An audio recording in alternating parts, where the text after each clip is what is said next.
108、12億、2800万元。日本円でおよそ3000億円を超える金額です。何の金額かはまだ申しません。一つだけ先に言えることがあります。これは1日で確定しました。第22系、関門即属。門を閉じて賊を捕らえる話です。この話は3つの色で進みます。金はプラットフォーム。人と店をつなぐ市場そのものです。白は出店企業。その市場に店を出している人たち。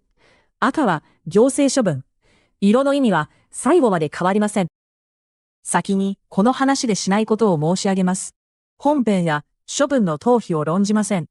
重すぎたのか、妥当だったのか、背景に何があったのか。そうした判断はいたしません。述べるのは公表された記録から確定できる事実だけです。その範囲でも形として読める形がはっきり残っています。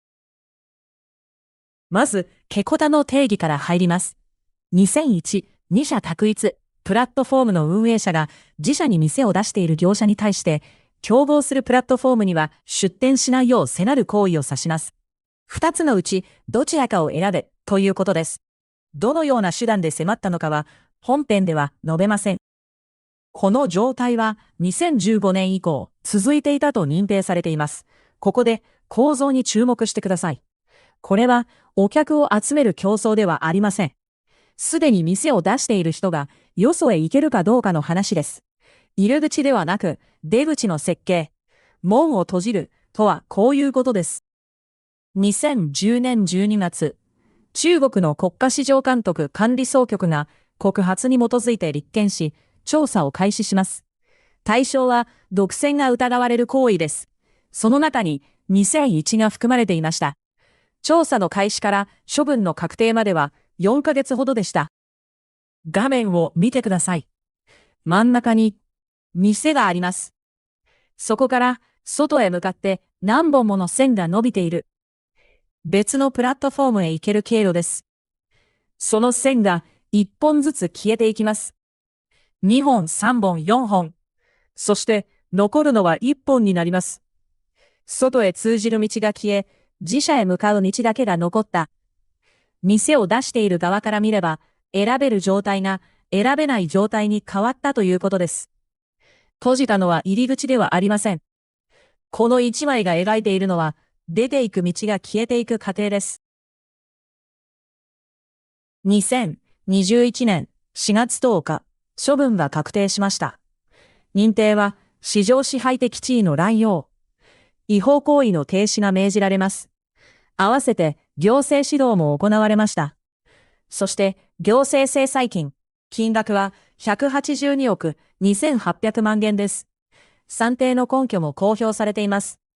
2019年度の中国域内売上高、4557億1200万元。その 4% でした。ここまでを1行にします。門は閉めた。閉めすぎた分の値段が後から届いた。閉じること自体は軽です。問題はどこまで閉じたか。そしてその境界がどこにあったのかは閉じている最中にはわかりません。36系の第4部、混戦系。戦線が乱れ、敵味方が入り混じった局面のための6系です。第19系、不定中心。第20系、昏睡母行。第21系、金銭脱角。第22系、関門即属。第23系、円行均衡。第24系、可動抜角。今日はその4つ目を読みます。K の構造は3つの動きでできています。出口を数えよ。青手が他へ行ける経路はいくつあるか。入り口ではなく出口を数えます。閉じよ。経路を減らす。ここまでが K の本体です。そして3つ目。閉じすぎるなを知れ。古い言葉があります。急行不追。追い詰めた先には代価があります。情景から入ります。城の門を内側から閉ざす手があります。勘抜きが下り、外との行き来が断たれる。中に入り込んだ賊を逃がさないためです。逃げ道がなければ追う必要はありません。待っていれば、いずれ出てくる。ここまでは、K の通りです。門が閉じた後、内側を見渡します。そこであることに気づきます。捕えられているのは、賊ではありませんでした。逃げ場を失っていたのは、同じ城に住む自分の側の人間だったのです。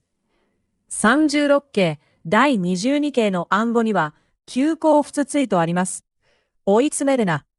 この一行は、K の本文ではなく、注意書きの側に書かれています。そして、話には続きがあります。外から別の手が門を叩きます。閉じた門は、外から見れば目印です。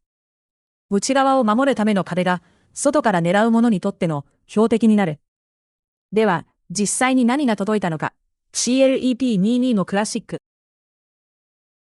ここで、画面の2行を、ご自分の仕事に置き換えてみてください。あなたの取引先は、あなた以外を選べるでしょうか。そして、もし選べないのだとしたら、それは誰が決めたことでしょうか。取引先が動けない状態は強さのように見えます。しかしそれは閉じた門の内側と同じ形をしています。この K が残した問いを3つ数えます。1つ目、どこまでが閉じて良い範囲だったのか。閉じ始めた時には、その線は誰にも見えていません。見えるのは超えた後です。2つ目、代価が金額で確定しました。曖昧な評判の話ではなく、4% という数字になっています。そして3つ目、これが最も重い。退路を断たれていたのは、凶暴ではありませんでした。認定されたのは、出店企業と消費者の利益が侵されたということ。閉じた門の内側にいたのは、自分の見せ子でした。門を閉めた側から見れば、守っているつもりだったはずです。守ることと閉じ込めることの区別は、内側からは見えません。最後に、このKの名前をもう一度見ます。関門即属は、本来賊の退路を断つKです。門を閉じる相手が賊であるなら、このKは正しく働きます。狂うのは、閉じた内側にいるのが賊ではなかった時です。誰を閉じ込めているのかを見誤ると、Kはそのまま自分に返ってきます。次回、第23系円行均衡、遠くと結び、近くを攻める話です。出口を数えよ。閉じよ。そして、閉じた内側にいるのが誰かを見ること。